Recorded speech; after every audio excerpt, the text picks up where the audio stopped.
Assalamu alaikum warahmatullahi shama harka fuunee jirra jirtu daawwattoota chaanala abdaatuuf nageenya kiyya kan jalalaaf kabaja bakkuma jirtanutti isin haa qaqqabdu jecha har'a appii baay'ee bareedaa ta'e kan firii intarneetii saawudii keessatti saffisaan isiniif dalasiisu tokko isiniif qabadhee dhufeetin jira. Paaswoordii hin qabu bilaashan ni gurguramu zeenii fi jawwiidha jechuudha kan inni irratti dalagu warri STC immoo ni yaaltu STC irratti hin ilaalle STC hiriyaasa waan ni qaba. Okay, gamanumaan haalatti fayyadama isaa isinitti argisiisa. Warri TikTok irraan immoo viidiyoo kana hordofaa jirtan daqiiqaan isin irratti dhuma waan ta'eef piroofaayila TikTok gadi tuqnaan mallattoo YouTube tuqaa YouTube irra daawwadhaa isiniin jecha. Amma gama aappichaattan isin dabarsa haala itti fayyadama isaa suuta jedhaati osoo waan tokko hin dogongorre itti fayyadama.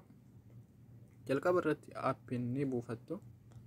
Warri gara chaanala kanaa dhuftan immoo sabiskiraabii godhaa, viidiyoo kana laayikii tuqaa isiniin jecha. Yaadamuu yoo qabaattan koomentii jalatti barreessaa. Aappiin har'aadha jechuudha kan inni haarome guyyaa akka isiniif dalagu hin kennamne jechuudha. Jalqaba pilaastoorii keessa seentanii aappii kana ni buufattu jechuudha. Aappiin kun baay'ee bareedaadha, hin ugguramu malee osoo guyyaa baay'ee dalagee silaa bareedaadha. Hin ugguramu aappii pilaastoorii keessaa waan ta'eef telegiraamirra liinkiin isaa hin jiru. Kanaaf VPN Pro kana buufattanii yoo duraan qabaattan illee ni gubdan jechuudha. Haaraa buufattu. Haaraa buufachuu qabdu. Apdeetii hin gaafata. Haaraa buufadhaadha. Oppiin godheen seenaa. Egaa oppiin godhee seenee beeksisa akkasii yoo nutti fide xiyyuma kana xunnee xiyya gubbaa irra deebina. Hooni godhaa qubee tokko dongoraan isiniif hin dalagu tuqaa sadan kan asii ni qaba. Apdeetii ofiinuu isiniif ta'a. Yoo apdeetii hin taane immoo apdeetii gootu jechuudha. Tuqaa kana tuquudhaan online apdeetiin gubbaan ni jira irra tuttu. Egaa san booda kan jalqabaa kanaan serverii ni tuttu.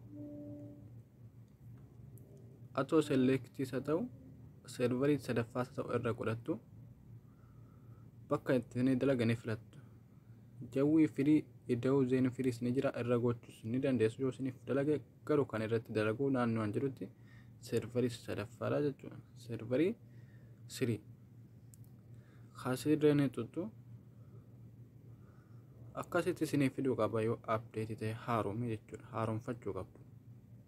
Akkasitti yoo isiniif hin finne hin haaromne waan ta'eef apdeetii gochuu qabdu irra deebitanii ni barbaanna jechuudha. Akkasii gadi buune suuta jennee gadi buune jechuudha. Barbaanna jechuudha. Zeenni eessatti akka dalagu jawwiin eessatti akka dalagu waliin ilaalla jechuudha. Jawwi STC fi zeenii STC fi 2022 kun hidhamee jira.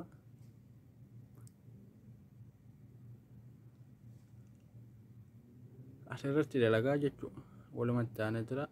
Jawwi Free Pro, Zen Free 2, 1, Zen Free 3 ni qaba jechuudha. Kanaaf Zen VB3 niwii kana irratti yoo isiniif dalagan ilaalu kan inni irratti dalagu Zen Free 2 fi Zen Free Pro 3 lakkoofsa 3 jechuudha. Jawwiin immoo Jawwi Free Pro isiniif galamiti. Kanaaf Zen Pro 2 irraan godha waanii jechuudha. Sana booda garaawwanne ofii kana irra tuquudhaan ooni goona. Mallattoo XS yana tunne irraa deebina. Kun connectii ta'ee bicaa ta'ee dalagaa jira. Sa'aatii guuttachuudhaaf aada taayimii xiqqoo hin dhufsaan. Egaa haala kanaa isinii fidee barreeffama diimaa yoo dhaabtan irraa deebi'a. Kanaaf isa bicaa kana filattu irra tuttu. Beeksisa kana dhaggeeffattu. Sila sa'aatii 7 ture beeksisa xumuree jira. Sekoondii 28 irraa isii mallattoo xaa gubbaa sanaan ni xunna.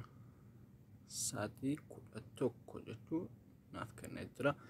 Haala kanaan sa'aatii isiniif guuta bilbila keessan immoo yoo haala kanaan sa'aatii isinii guutuu dide siitingii keessaan istiroongii gochuudhaan qulqulleeffadhaa isinitti argitan ture karaa sanaan ni beektu jechuudha. Video darbeerra ilaalaa isiniin jecha haala kana irraa fayyadama. Gaaffii yoo qabaattan koomentii jalatti gaafadha.